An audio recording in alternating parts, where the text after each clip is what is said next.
పూర్ణమదః పూర్ణమిదం పూర్ణాత్ పూర్ణముదచ్యతే పూర్ణస్య పూర్ణమాదాయ పూర్ణమేవావశిష్యతే.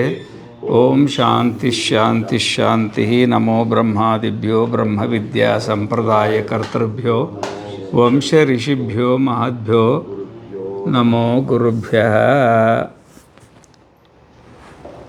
బృహదారణ్యకోపనిషత్తు 3వ అధ్యాయం 2వ బ్రాహ్మణంలో 10 మంత్రాలు అయిపోయినాయి. 11వ మంత్రాన్ని గురించి మనము మాట్లాడుకుంటున్నాం అన్నమాట మధ్యలో. అయితే దాన్ని ఒకసారి మంత్రాన్ని చెప్పుకొని ముందుకెళ్దామా? Page number 494. యాజ్ఞవల్క్యేతి హోవాచ యత్రాయం పురుషో మ్రియతే ఉదస్మాత్ ప్రాణాః క్రామంతి అహో నేతి నేతి హోవాచ యాజ్ఞవల్క్యః అత్రైవ సమవనీయంతే స ఉచ్ఛ్వయతి అధ్యాయతి అధ్మాతో మృతశ్చేతే. ఈ ఆత్మజ్ఞానం కలిగిన వాడు చనిపోతాడు కదా, అతడి ప్రాణాలు అంటే సూక్ష్మ శరీరము. ప్రాణాలంటే ఏంది? 19 అవయవాలు కలిగిన సూక్ష్మ శరీరము మరి అందరి మాదిరిగా లేచిపోతుందా? అందరి మాదిరిగా లేచిపోతుందా? ఎందుకంటే మరి ఎవరెవరి కోరికలను బట్టి వాడు శరీర యాత్ర చేస్తుంటాడు కదా, ఆ విధంగానే ఇవి ఏమైనా లేచిపోతుంది అంటే నేతి నేతి హోవాచ. ఆత్మజ్ఞాని యొక్క ప్రాణాలు లేచిపోవు. ఏమైతే ఈ యాజ్ఞవల్క్యు అత్రైవ సమవనీయంతే, ఆడ పడుంటాయి అన్నమాట. మామూలుగా చనిపోయేప్పుడు ఉచ్ఛ్వాస నిశ్వాసాలు చాలా ఎక్కువైతాయి. అయితే గాలిని పీల్చుకున్న తర్వాత శరీర త్యాగం అవుతుంది. లోపల పీల్చుకున్న తర్వాత శరీర త్యాగం అయిన తర్వాత ఇప్పుడు 9 ప్రాణవాయువులు అవి శరీరాన్ని వదిలిపెట్టిపోతాయి. కానీ ఒక ధనంజయ వాయువు అని ఒకటి ఉంటుంది. ఆ ధనంజయ వాయువు అప్పుడు యాక్టివేట్ అయ్యేసి శరీరాన్ని లావుగా చేసేసి దీన్ని చిన్నాభిన్నం చేసి మరి వేరే క్రిములు కీటకాలు తినడానికి ఉపయోగపడేట్టుగా చేయాలి కదా. అందుకని ఒక ధనంజయ వాయువు ఉంటుంది. కానీ ఆత్మజ్ఞానికి శరీరంలో ప్రాణాలు మాత్రము అవి అంటే సూక్ష్మ శరీరం పైకి లేవదు, అంటే పైకి వెళ్ళదు. ఇక అథాయో అకామయమానో యో అకామో ఆప్తకామో ఆత్మకామః నా తస్య ప్రాణ ఉత్క్రామంతి. మనకు 4వ అధ్యాయం 4వ బ్రాహ్మణంలో మొదటి మంత్రం వస్తుంది. ఇది ఉత్క్రామంతి. ఏమవుతుంది? బ్రహ్మైవ సన్ బ్రహ్మాప్యేతి. యదా సర్వే ప్రముచ్యంతే కామా ఏస్య వృధిశ్రితాః అథమర్త్యో అమృతో భవతి అత్ర బ్రహ్మ సమష్ణుత ఇతి. దాంట్లో వచ్చింది. దాని తర్వాత ఎవడైతే కోరికలన్నీ వదిలిపెట్టి అంటే పుత్రేషణ విత్తేషణ లోకేషణ, నాకు పెళ్ళి వద్దు, నాకు డబ్బులు వద్దు, నాకు ఈ సంసారమే వద్దు, ఈ మనస్సే వద్దని మొత్తం అన్నిటి మీద వైరాగ్యం కలిగి మరి తన స్వరూపంలో తానుంటే, ఇప్పుడు మన స్వరూపంలో మనం ఉంటే ప్రపంచంలో రావాల్సిన అవసరమే ఉంది వద్దనుకున్న తర్వాత. ఆ విధంగానే ఉంటుంది అన్నమాట. తద్యతాహి నిర్వైని వల్మీకే మృతా ప్రత్యస్థ శయిత. కుబుసాన్ని వదిలినటువంటి పాము ఏ విధంగానైతే ఆ పుట్ట లోపట ఒక ప్రశాంతంగా పడుకుంటుందో, ఇంతకుముందు చాలా ఇబ్బంది పడేది కదా కుబుసం వల్ల, ప్రశాంతంగా పడుకుంటుందో ఆ విధంగానే ఈ సూక్ష్మ శరీరం అనే సర్పం కూడా ఇంతవరకు అజ్ఞానవశాత్తు 14 లోకాలు తిరిగి కుబుసం ఉండేది కదా, అజ్ఞానం అని కుబుసం. ఆ కుబుస ప్రభావంతో 14 లోకాలు, జన్మ తర్వాత జన్మ, ఊరు తర్వాత ఊరు, నగరం తర్వాత నగరం, లోకం తర్వాత లోకము, ఇక ఎన్నో జన్మలు ఎత్తుకుంటూ అజ్ఞానవశాత్తు అది ఎప్పుడైతే ఆత్మజ్ఞానం కలిగిందో కుబుసం పోద్ది కదా. కుబుసం పోగానే అంటే అజ్ఞానం పోవడం వల్ల ఆ మనసు అంటే సూక్ష్మ శరీరం అనే సర్పము ఈ శరీరం అనే పుట్టలో అట్లా పడుంటుంది తప్ప నోత్క్రమంత్ అత్రైవ సమవనీయంతే ఇక్కడనే ఉంటుంది తప్ప ఉత్క్రమణ అనేది జరగదు. అంటే ఇంకొక జన్మ కోసం పోదన్నమాట. మరి ఇది మనకు 4వ అధ్యాయంలో మనకు స్పష్టంగా చెప్పిండు. మనమేమో అట్లాగే ఉంటాము. ఆ మనస్సు కూడా అట్లాగే ఉంటుంది. ఎందుకంటే దాని కోరిక లేదుగా. యదా సర్వే ప్రముచ్యంతే కామాయేస్య హృదిశ్రితా. బుద్ధిలో ఉన్నటువంటి కోరికలని బుద్ధి ఎప్పుడైతే త్యాగం చేసిందో మరి అథమర్త్యో అమృతో భవతి అత్ర బ్రహ్మ సమష్ణుతే. అప్పుడు బుద్ధి కూడా ఆత్మలో లయమైపోతుంది. ఆ కుపుసం వదిలిన పాము ఆ పుట్టలో ఎట్లా ప్రశాంతంగా పడుకుంటుందో ఆ బుద్ధి కోరికలన్నీ వదిలిపెట్టి అజ్ఞానాన్ని వదిలిపెట్టి ఆత్మలో లయమైపోతుంది. ఏ విధంగా సుషుప్తుల్లో లీనమైపోయినట్టుగా. అదేం లీనమైపోయింది సుషుప్తులో మనస్సు లీనమవుద్ది, కానీ పొద్దున్నే లేసుద్ది, మళ్ళీ పొద్దుటే లేసుద్ది. ఎందుకు లేసుద్ది అంటే దానికి ఇంకా ఆత్మజ్ఞానం మనకు కలగలేదు కదా. బుద్ధి నేను అనుకుంటున్నాం కదా, బుద్ధితో పాటు మనం కూడా లేచి వ్యవహారం చేసినట్టు మనకు భ్రమ కలుగుద్ది అన్నమాట. ఆ బుద్ధి లేవలేదు, బుద్ధి ఆత్మస్వరూపంలో లయం అయిపోయింది. ఇంకేమైనా ఉందా? ఏమీ లేదన్నమాట. మనకు మరి భాగవతంలో భాగవతంలో ఇప్పుడు కొన్ని ఉదాహరణలు ఉంటాయి. ఇప్పుడు కుండ ఉంది, కుండ బయటనేమో మహాకాశం, కుండలో ఉండేదాన్ని ఏమంటారు? ఘటాకాశం, కుండాకాశం. కుండలో చెప్పుకుంటే కుండాకాశం, సంస్కృతంలో చెప్పుకుంటే ఘటాకాశం. ఇప్పుడు మన ఆశ్రమం అనుకో, దీన్ని మఠం అంటారు కదా. ఇప్పుడు బయట ఉండేదే మహాకాశం, ఇది లోపల ఉండేది ఏమంటారు? మఠాకాశం. ఇప్పుడు ఈ కుండ ఏదో కారణాల వల్ల అది పగిలిపోయింది అనుకోండి, ఆ ఘటాకాశం ఎక్కడ పోద్ది? తూర్పు, పడమట, ఉత్తరం, దక్షిణం, పైకి కిందికి ఏమైనా వెళ్ళొద్దా? అది అత్రైవ సమవనీయంతే. అత్రైవ సమవనీయంతే. ఇప్పుడు ఆ విధంగానే ఈ మనస్సు అనే ఘటాకాశం ఉంది కదా, మనస్సు అనే ఘటాకాశం. ఎందుకంటే ఘటాకాశం ఎందుకన్నామంటే మహాకాశమే ఘటాకాశం. ఆ విధంగానే మనమే మనస్సు. మరి ఆ ఘటానికి ఒక ఆకారం ఉంది కదా, ఘటానికి ఒక ఆకారం ఉంది కదా. మరి మనస్సు ఆకారం ఏంటంటే కోరికనే దాని ఆకారం, కోరికనే ఆకారం. ఇప్పుడు ఆ ఘటానికి ఆకారం పగిలితే ఇక ఆ ఆకాశం మహాకాశం కావడానికి ఎంత టైం పడుద్ది? క్షణమే కదా, క్షణమే. అది కలిసే ఉంది కానీ భ్రమ అన్నమాట. ఆ విధంగానే మన లోపల ఈ మనస్సు లోపల కోరిక అనే కుండ మాదిరిగా ఒక ఆకారం ఉంటుంది కదా. ఆ కోరిక పోంగనే ఆ బుద్ధి మన మనస్వరూపం అయిపోతుంది. దానికి భిన్నంగా ఉనికి అంటూ లేదు. అదే ఇక్కడ సమవనీయంతే అన్నది. ఇక్కడ అదే పదం, ఇక్కడ సమవనీయంతే అనే పదం, దానికి అదే అర్థం అన్నమాట. మనకు మరి ఋషభదేవుని కుమారుడు భరతుడు, ఋషభదేవుని కుమారుడు భరతుడు. ఆయన ఇక భరతుడు జింకను చూసి దానివల్ల మోహితుడైపోయి మళ్ళీ ఒకసారి జింకై పుట్టి మళ్ళీ ఒకసారి భరతుడై పుట్టిండు కదా. ఆ భరతుడై పుట్టినప్పుడు మరి ఆయన ఓ చోట అట్లా పడున్నాడు, బ్రాహ్మణులు ఇంట్లో పుట్టిండు.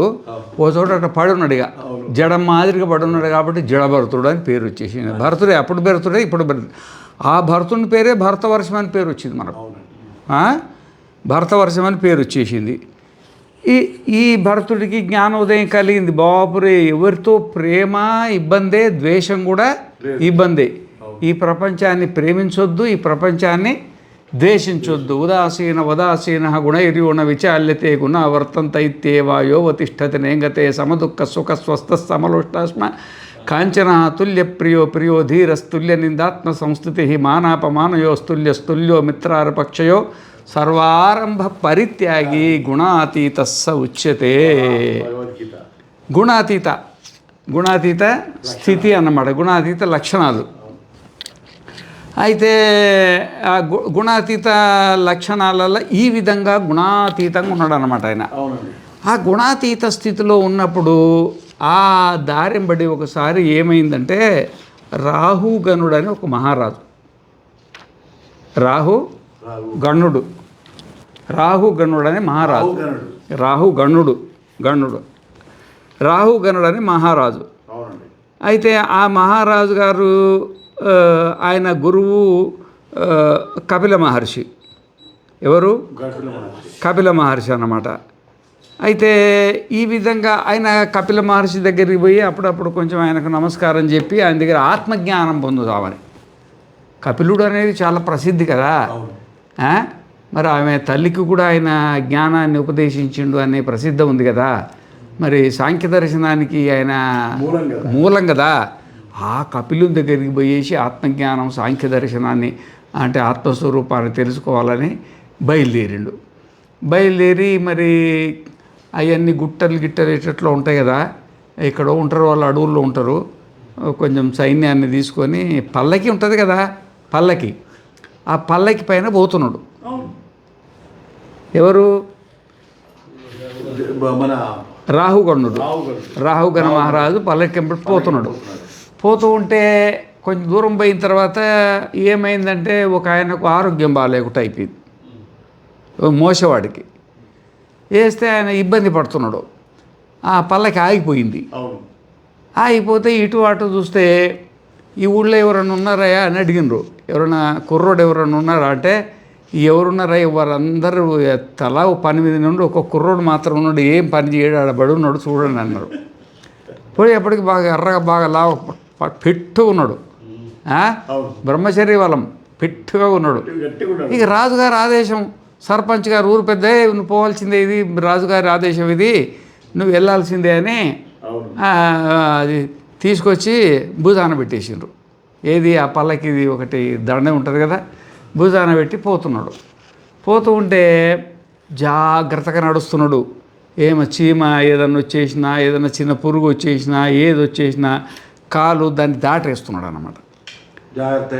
దేనికి హాని చేయకూడదని దాటేస్తుంటే రాహుగణుడు అన్నాడు, ఎందుకయ్యా ఇట్లా ఊగుతున్నావు, చక్కగా నడవచ్చు కదా అని అన్నాడు అన్నమాట. అంటే నేనేంది మహారాజా ఊగేది, శరీరం ఊగుద్ది, నేనెందుకు ఊగుద్దా, నేనెందుకు ఊగుతా, శరీరం ఊగుద్ది, శరీరం మూర్త పదార్థం కాబట్టి ఇటు అటు ఊగుద్ది, నేను ఆత్మను కదా, నన్ను ఊగుతున్నావంటావేంటి? అయినా కానీ ఇప్పుడు చీమలు అవన్నీ పురుగులు ఉన్నాయి కదా, దాంట్లో ఉండేది కూడా పంచ జ్ఞానేంద్రియాలు, కర్మేంద్రియాలు, శరీరము, దాని లోపల కూడా పరమాత్మ ఉండే వ్యవహారం చేస్తున్నాడు కదా. నీలోన వేరే పరమాత్మ, వాళ్ళలోని వేరే పరమాత్మ, నువ్వు పరమాత్మమే, అవి పరమాత్మ, నీ దృష్టిలో నువ్వు రాజువేమో, ఆ దృష్టిలో చీమేమో, కానీ రెండు పరమాత్మే కదయా. మరి నువ్వు పెద్ద, వాళ్ళు చిన్న అనే భావన అజ్ఞానికి ఉంటుంది, కానీ జ్ఞానికి ఉంటుందా? జ్ఞాని దృష్టిలో మరి శునిచైవ శ్వపాకేచ పండితా సమదర్శన అన్నారు కదా. పశువులు, పక్షులు, క్రిముటు, కిలకాట అన్నిట్లలో భగవంతుడు సమానంగా ఉంటాడు కదా. మరి ఈ శరీరం ఊగుతుంటే నన్ను ఊగుతున్నావు అంటాడు. మరి నువ్వు పోయేదేమో జ్ఞానానికి, మరి ఇదే కదా జ్ఞానము. మరి నీ శరీరం పైన ఉంది, నా శరీరం కింద ఉంది, కానీ ఇద్దరం ఒకటే ఆత్మ కదా అని అన్నాడు. ఇద్దరము ఒకటే ఆత్మ కదా, నాకు నీకు భిన్నం ఏది ఉంది?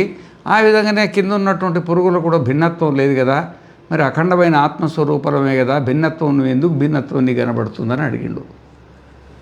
ఇక అమాంతం పల్లకి దిగి సాష్టాంగ నమస్కారం చేసిండు. నువ్వు ఏదో మామూలుగా అనుకున్నాను బాబు, ఏ జ్ఞానం కోసం నేను కపిలుని దగ్గరికి వస్తున్నో ఆ జ్ఞానం మొత్తం నీ దగ్గర ఉంది మహానుభావ, నువ్వే నాకు గురువు అనుకొని, మరి ఆ భరతుడు ఉన్నాడు కదా, భరతుడిని గురువుగా తీసుకొని భరతున్నే గురువుగా చేసుకొని మళ్ళీ ఆయన దగ్గర ఆత్మజ్ఞానం పొందినట్టు మనకు భాగవతంలో వస్తుంది ఈ మాట. భాగవతంలో వస్తుంది. వచ్చిన తర్వాత భరతుడులే ఇక ఆయన విషయం అంతా చెప్పేసిండు అనమాట. అయ్యా, ఈ శరీరము, ఈ మనస్సు, ఇవంతా మనలోన అధ్యస్థమై ఉన్నాయి. మనం పోయేవాళ్ళం కాదు, మనం వచ్చేవాళ్ళం కాదు. ఏ విధంగానైతే స్వప్నం ఉంది కదా, ఆ స్వప్నంలో రకరకాల వస్తువులు, అంటే శరీరం కనబడుతుంది, భార్య కనబడుతుంది, పిల్లలు కనబడుతుంది, ఈడికి పోయినట్టుంటుంది, ఆడికి పోయినట్టుంటుంది. స్వప్న ప్రపంచం అంతా చాలా ఉంటుంది.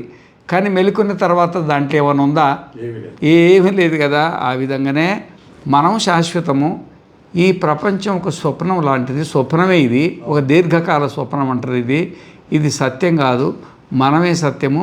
మిగతాదంతా అది కనబడుతుంది కానీ అది లేనే లేదు. ఆత్మకు భిన్నంగా రెండే వస్తువు లేనే లేదు. లేనప్పుడు పోయేదేంది, వచ్చేదేంది? పోయేదేంది? ఇప్పుడు స్వప్నంలో ఎన్నో వచ్చినాయి, ఎన్నో పోయినాయి. అయిపోయినాయా, వచ్చినాయా? స్వప్నంలో ఎన్నో కనబడతాయి, రైళ్లు కనబడతాయి, బస్సులు కనబడతాయి, అన్నీ పోయినట్టు వచ్చినట్టు ఏమేమో ఉంటాయి. మెలుకున్న తర్వాత చూస్తే అవి పోయినాయా, వచ్చినాయా? అది పోలే, రాలా. ఆ విధంగా భ్రమవశాత్తు నీకు ఈ ప్రపంచం కనబడుతున్నది కానీ ఇక్కడ నుండి పోయేది లేదు, ఇక్కడ నుండి వచ్చేది లేదు. అదే అహో నేతి నేతి హోవాచి యాజ్ఞవల్క్య. ఆత్మజ్ఞాని ఒక్కొక్కరికి ఈ శరీరం నుండి వెళ్ళేదే లేదు, సర్వవ్యాపకుడు కదా ఆయన. ఆ తనకంటే భిన్నంగా రెండో వస్తువు ఉంటే ఎక్కడన్నా వెళ్తాడు. ఆ విధంగా వెళ్ళడానికి అవకాశమే లేదు. ఈ శరీరం అనేది గాలితో నిండిపోయి శరీరం ఇట్లే ఉంటుంది, తన ఆత్మస్వరూపుడవుతాడు. ఆ విధంగానే మనస్సు కూడా ఆత్మస్వరూపం. కుండ పగిలిన తర్వాత ఆ ఘటాకాశం మహాకాశం అయిపోయినట్టుగా మనసులు కోరికలు వదలడంతో అదే ఆత్మస్వరూపం అయిపోయి ఆత్మకు మనస్సుకు అభిన్నంగా ఉంటుంది. ఎందుకంటే ఆత్మస్వరూపమే కాబట్టి ఆ రెండో వస్తువు లేనే లేదు. అసలు ఉత్క్రమణ అనేది సంభవమే కాదు అని ఆడ స్పష్టంగా చెప్పింది అనమాట. చెప్పిన తర్వాత సరే, అది కూడా మరి మొత్తం ఈ 16 కూడా ఏవి? పంచ జ్ఞానేంద్రియాలు, పంచ కర్మేంద్రియాలు, పంచ ప్రాణాలు, మనస్సు కూడా అంతే కూడా. మరి ఏవమేవాస్య పరిద్రష్టు ఇమా షోడశకలా పురుషాయణా పురుషం ప్రాప్య అస్తం గచ్చంతి. ప్రశ్నోపనిషత్తు ఉందా? శంకరాచార్య. మరి పురుషం ప్రాప్య అంటే ఏంది? పురుషం ప్రాప్య అంటే పురుష స్వరూపమై ఒక నది ఉందనుకోండి, ఆ నదిని ఏమంటారు? గంగే యమునే చైవ గోదావరి సరస్వతి నర్మదా సింధు కావేరి జలేస్మిన్ సన్నిధింకురు. ఆ నది ఉంటుంది. అన్ని నదుల పేర్లు పిలుస్తాం. ఆ సముద్రంలో కలిసిన తర్వాత ఏం పేరుతో పిలుస్తావు దాన్ని? నది పేరు ఏమైనా ఉంటుందా? ఏ ఉండదు కదా. ఆ విధంగానే ఈ వ్యక్తిత్వం అనేది ఉండదు అన్నమాట. ఈ షోడశకళ పురుషాయణా. మరి ఈ 16 కళలతో పుట్టిన పురుషుడు అని చెప్పబడి మహాత్ముడు ఉన్నాడు కదా. మరి పురుషం ప్రాప్య అంటే నది సముద్రాన్ని పొందినట్టుగా. నది సముద్రాన్ని పొందిన తర్వాత నదికి ఏమైనా రూపనామాలు ఉంటాయా? ఆ విధంగానే ఈ 16 కళలు అంటే పంచ జ్ఞానేంద్రియాలు, పంచ కర్మేంద్రియాలు, పంచ ప్రాణాలు, ఒక అంతఃకరణ ఉంది కదా, బుద్ధి, ఇవి మొత్తం ఆత్మస్వరూపం అయిపోయిన తర్వాత అస్తం గచ్చంతి అంటే తన స్వరూపాన్ని నది సముద్రంలో కలిసి నది అస్తమించినట్టుగా, ఘటం పగిలి మహాకాశంలో అస్తమించినట్టుగా ఒక దీపం వెలిగించి ఆ దీపంలో ఏదో ఉంటుంది, నెయ్యో నూనె పోసి వెలిగిస్తారు కదా, అది వెలుగుతూ ఉంటుందన్నమాట. ఆ నెయ్యి నూనె అయిపోయింది అనుకో, ఆ దీపం మాయమైపోయింది. ఎక్కడికి మాయమైంది? అది అగ్ని అయింది. అది అగ్నిస్వరూపం అయిపోయింది. అది వ్యక్తిగా ఉండింది సమిష్టి అయిపోయింది. అది ఇప్పుడు కనబడుతుంది, అప్పుడు కనబడదు, కానీ సమిష్టి అయిపోయింది. ఇప్పుడు దీపం అన్నాం, అప్పుడు దీపం అనడానికి లేదు, ఎందుకంటే దానికి ఘటం లేదు. ఘటం అంటే దాని చిప్ప ఉండాలా, చిప్పలో నూనె ఉండాలా, నూనెలో ఒత్తి ఉండాలా, ఒత్తిని వెలిగియాలా, అదొక ఘటం, అదొక భూతం అన్నమాట. అది మహాకాశం అయిపోయింది. దానికి రూపనామాలు లేవు కదా, అంటే అగ్ని అయిపోయింది కదా, రూపనామాలు లేవు కదా. ఆ విధంగానే మనకు ఆత్మజ్ఞానం కలిగిన తర్వాత జ్ఞానేంద్రియాలు కానీ కర్మేంద్రియాలు కానీ పంచ ప్రాణాలు కానీ మనస్సు కానీ మన స్వరూపమే అయిపోతే కానీ మనకంటే భిన్నంగా ఉంటే కదా ఉత్క్రమణ ఉండేది. భిన్నంగా ఉంటే కదా ఉత్క్రమణ ఉంటుంది. అవి లీనమైపోతాయి అని చెప్పిండు అనమాట. 12వ మంత్రం. యాజ్ఞవల్క్యేతి హోవాచ యత్రాయం పురుషో మ్రియతే కిమేనం న జహాతీతి నామేతి అనంతం వై నామ అనంత విశ్వే దేవ అనంతమేవ సా తేన లోకం జయతి. ఇది 12వ మంత్రం అన్నమాట. యాజ్ఞవల్క్యుడు అంటున్నాడు అనమాట, ఎత్ర అయం పురుషో మ్రియతే. పురుషుడు చనిపోయిన తర్వాత, ఇదంతా ఆత్మజ్ఞానికి సంబంధించింది. ఆత్మజ్ఞాని చనిపోయిన తర్వాత యాజ్ఞవల్క్యేచ హోవాచ ఎత్ర అయం పురుషో మ్రియతే కిమేనం జహాతి. అంటే ఆత్మజ్ఞాని చనిపోయిన తర్వాత కూడా ఏదో ఒకటి వదిలిపెట్టేది ఒకటి ఉంటుంది. కిమేనం న జహాతి. నామ పేరు అన్నీ పోయినా, అంటే తన భార్య, తన పిల్లలు, తన ఆస్తులు, తన పాస్తులు అన్నింటిని వదులుకోవాలి కదా. వదులుకోవడమే పోవడం ఇక్కడ. మరి ఇవన్నీ వదిలినా ఒకటి మాత్రం ఉంటుంది. అదేంది? అది పేరు. ఏం పేరు అది? చెడ్డవాడు. ఇప్పుడు ఉదాహరణకి ఇప్పుడు శ్రీరాముడు చనిపోయిండు. అది చనిపోయి ఎప్పుడో త్రేతాయుగంలో జరిగిన ఘటన. కానీ రామనామం ఇప్పటికి ఉందిగా. శ్రీరామ రామ రామేతి రమే రామే మనోరమే సహస్రనామ తత్తుల్యం రామనామ వరాననే. ఆ విధంగా కృష్ణుడు ఎప్పుడో చనిపోయాడు.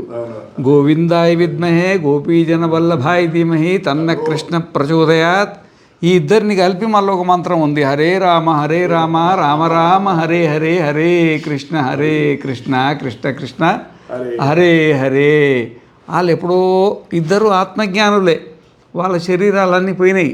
కానీ ఒక పేరు మాత్రం వదిలిపోయింది. అది ఆ పేరేంది? రాముడు అనే పేరు, కృష్ణుడు అనే పేరు. ఎందుకు ఆది శంకరాచార్యులు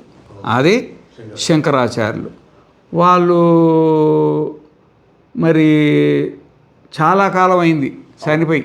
1500 సంవత్సరాల కింద చనిపోయినా శంకరాచార్యం కేశవం బాదరాయణం సూత్రభాష కృతం వందే భగవంతౌ పునః అని అననివాడు ఎవడున్నాడు ఈ ఆధ్యాత్మిక రంగంలో? ఎవడైనా ఉన్నాడా? ఎంత పెద్ద కొమ్ములోడైనా కానీ వేదవ్యాసుని, ఆ విధంగానే శంకరాచార్యుని మర్చిపోయే వాళ్ళు ఎవరైనా ఉన్నారా? లేరు కదా. ఈ విధంగా అన్ని పోయిన పేరు మాత్రము ఉంటుంది. కానీ ఇక్కడ విషయం ఏంటంటే, పేరు అంటే ఏంటంటే బ్రహ్మ. పేరేంటి ఏంది ఇక్కడ? బ్రహ్మ.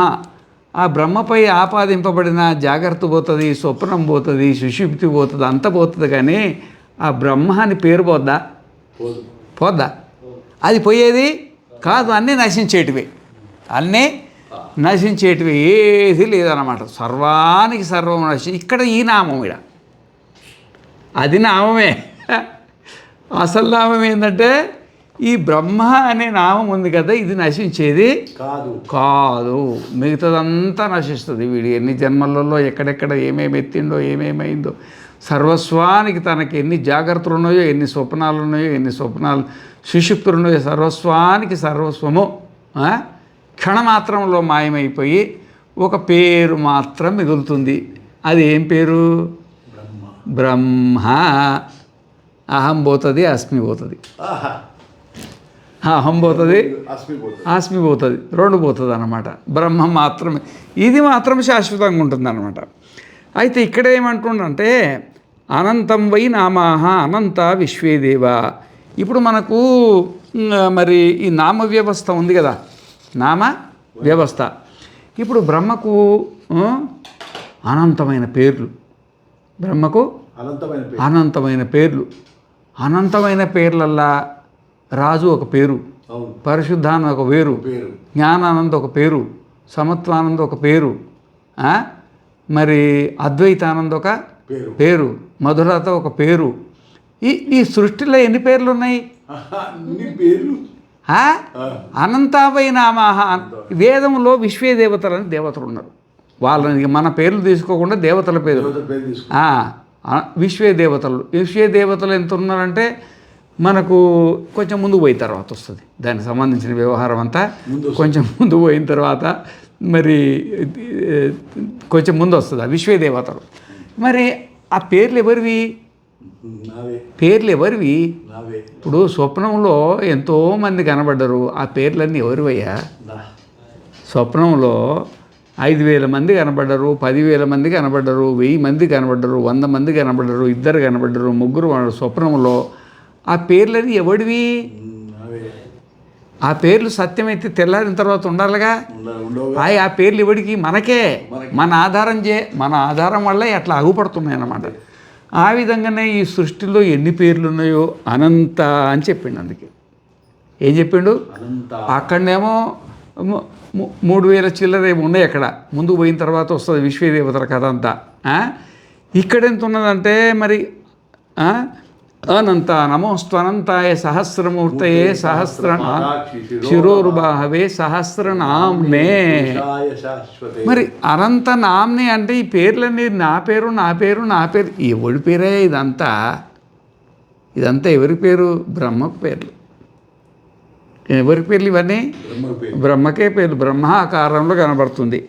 కాబట్టి మనము మన స్వరూపాన్ని అనంతంగా ఉపాసించాలి.